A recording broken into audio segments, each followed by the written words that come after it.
Bismillahirrahmanirrahim. Assalamualaikum warahmatullahi wabarakatuh. Alhamdulillahi wassalatu wassalamu ala rasulillah wa ala alihi wa sahbihi ajma'in, amma ba'du. Teman-teman sekalian yang semoga dirahmati oleh Allah subhanahu wa ta'ala, alhamdulillah pada hari ini kita memasuki pertemuan pertama pelajaran pendidikan agama Islam yang insya Allah pada hari ini kita akan membahas materi tentang haji dan umroh. Teman-teman sekalian, ibadah haji merupakan rukun Islam yang kelima. Adapun pengertian haji dan umroh adalah mengunjungi Baitullah atau Ka'bah di Mekah untuk beribadah kepada Allah dengan cara-cara dan tempat-tempat tertentu yang telah disyariatkan.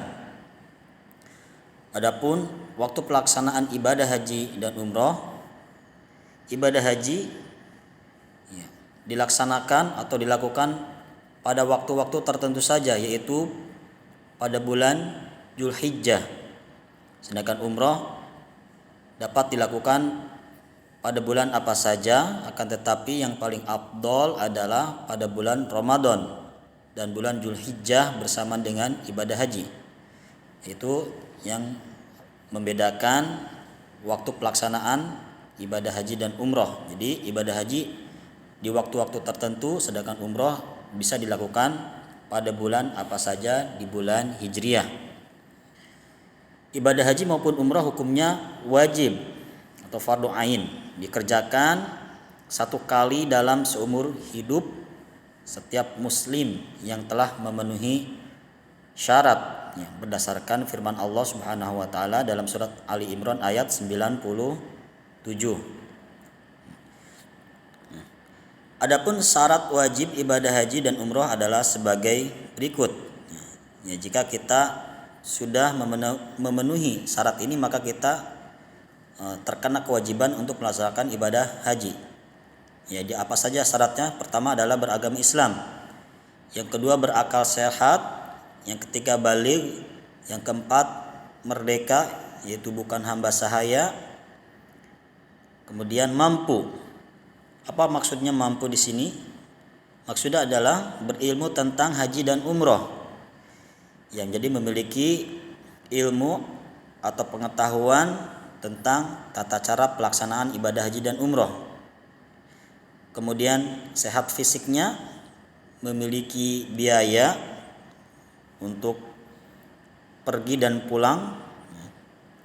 Kemudian meninggalkan nafkah yang cukup bagi keluarga yang ditinggalkan. Ini bagi seorang ayah yang ingin melaksanakan ibadah haji dan umroh, maka ia harus memiliki nafkah yang cukup bagi anggota keluarga yang ditinggalkannya. Kemudian kondisinya aman. Kondisinya aman baik ketika bepergian maupun pulang, atau aman di negeri sendiri maupun aman di perjalanan dan aman di tempat pelaksanaan ibadah haji. Kemudian jika wanita harus disertai dengan mahramnya. Ini yang terbaik ya. Jadi wanita disertai dengan mahramnya. Nah, ini merupakan kategori mampu. Kemudian haji dan umroh ada rukunnya. Apa itu rukun? Rukun haji adalah sesuatu yang harus dikerjakan dalam ibadah haji. Jika tertinggal, maka ibadah hajinya menjadi tidak sah. Adapun rukunnya adalah sebagai berikut. Pertama adalah ihram, yaitu berniat memulai ibadah haji. Kedua, wukuf di padang Arafah pada tanggal 9 Dzulhijjah. Yang ketiga, tawaf ifadah, yaitu mengelilingi Ka'bah sebanyak 7 kali. Yang keempat, sa'i, yakni berlari-lari kecil antara Bukit Sofa dan Bukit Marwah sebanyak 7 kali, yang dimulai dari Bukit Sofa dan berakhir di Bukit Marwah. Adapun rukun umroh, pengertiannya rukun umroh adalah sesuatu yang harus dikerjakan dalam ibadah umroh.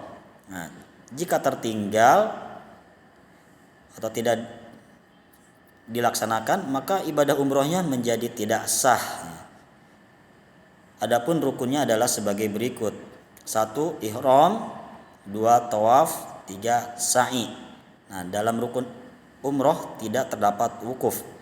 Nah, jadi ini yang membedakan rukun umroh dan haji. Haji ada wukuf, dan umroh tidak ada wukuf. Kemudian wajib haji. Wajib haji adalah sesuatu yang harus dikerjakan pada pelaksanaan ibadah haji, tetapi jika tertinggal dapat diganti dengan hadyu. Ya, misalkan dia sakit kemudian tidak melaksanakan wajib haji, maka wajib hajinya tersebut bisa diganti dengan hadyu.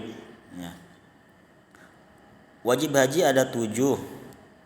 Pertama adalah ihram dari mikot masing-masing. Ya. Jadi mikot itu adalah tempat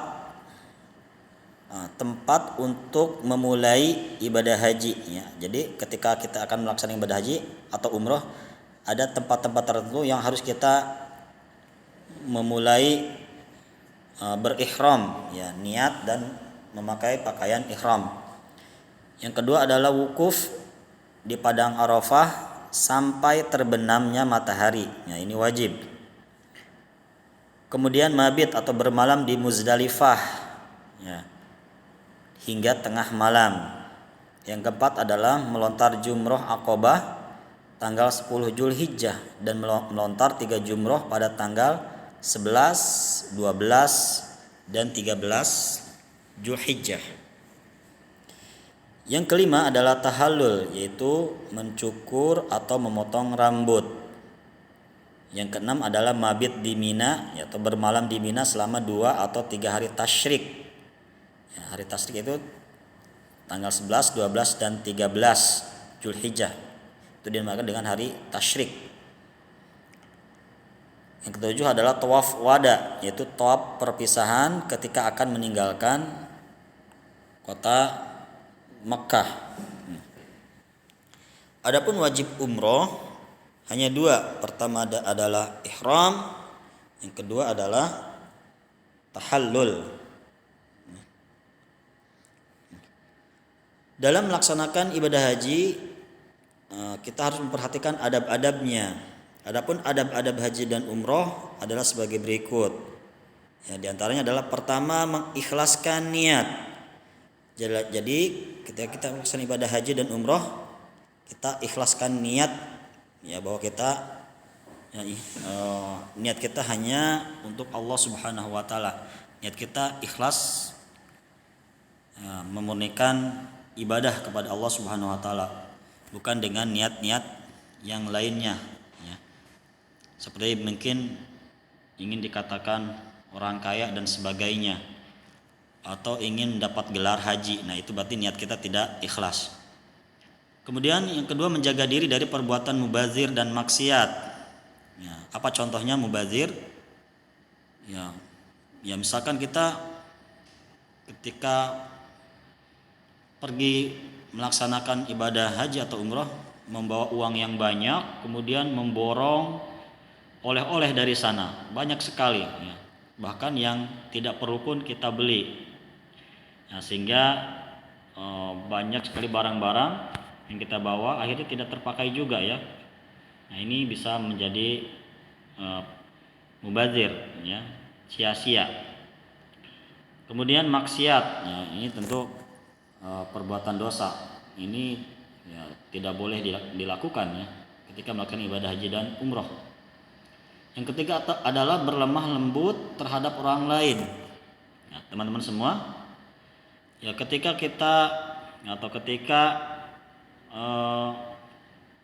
tawaf, ya, tentu di sana banyak sekali atau padat sekali, ya, manusia yang melaksanakan ibadah tawaf, terutama ketika tawaf atau ingin mencium hajar aswad, biasanya, ya, berebutan, ya, sampai menyakiti orang lain. Nah, ini harus dihindari.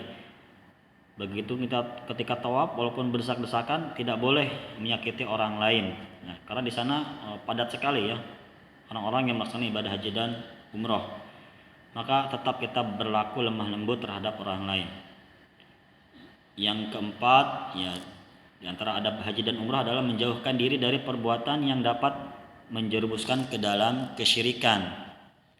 Ya, apa contohnya? Ya, misalkan ketika kita melaksanakan ibadah haji dan umrah, kita ketika kita berdoa bukan berdoa kepada Allah Subhanahu wa taala, tapi apa?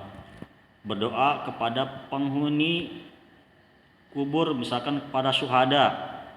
Di sana banyak sekali kuburan para syuhada, para sahabat, bahkan ya kuburan Rasulullah ya yang di Madinah. Ketika kita ke Madinah, Masjid Nabawi, di sana ada makam Rasulullah SAW. Kemudian kita meminta kepada Rasulullah SAW. Nah, ini termasuk perbuatan syirik, atau meminta kepada penghuni kubur yang lainnya, ya, para sahabat misalkan. Ya, kita minta kepada penghuni kubur para sahabat. Nah, ini tidak boleh.